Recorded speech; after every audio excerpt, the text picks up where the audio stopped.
നിങ്ങൾക്ക് എല്ലാവർക്കും അറിയാവുന്നതുപോലെ ഈ കരിങ്കല്ലിലുള്ളതിലെല്ലാം പഴയ ഹൊക്കാഗെയുടെ ശില്പങ്ങളാണ്. ഇടത്തുനിന്ന് തുടങ്ങുന്നു. ഇതാണ് ആദ്യത്തേത്, ഇത് രണ്ടാമത്തെ, അത് മൂന്നാമത്തെ, ഇത് നാലാമത്തെ.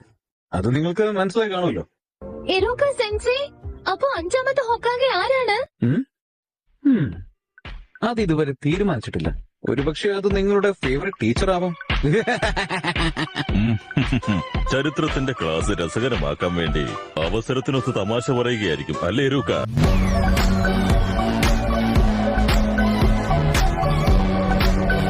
ഇദ്ദേഹത്തിന്റെ ശില്പമാണ് ആ മലയിൽ കൊത്തിവെച്ചിരിക്കുന്നത്. ഇദ്ദേഹമാണ് മൂന്നാമത്തെ ഹൊക്കാഗെ. ഏറ്റവും ശക്തനും ബുദ്ധിമാനുമായിരുന്നുവെന്നാണ് മൂന്നാമത്തെ ഹൊക്കാഗെ എന്ന് പറയുന്നത്. അദ്ദേഹത്തെ പ്രൊഫസർ എന്നും വിളിച്ചിരുന്നു. അല്ല, നിങ്ങൾ ശരിക്കും ശക്തനാണോ? അതെ, കണ്ടിട്ട് അങ്ങനെ തോന്നുന്നു. അതെ, നിർത്ത്.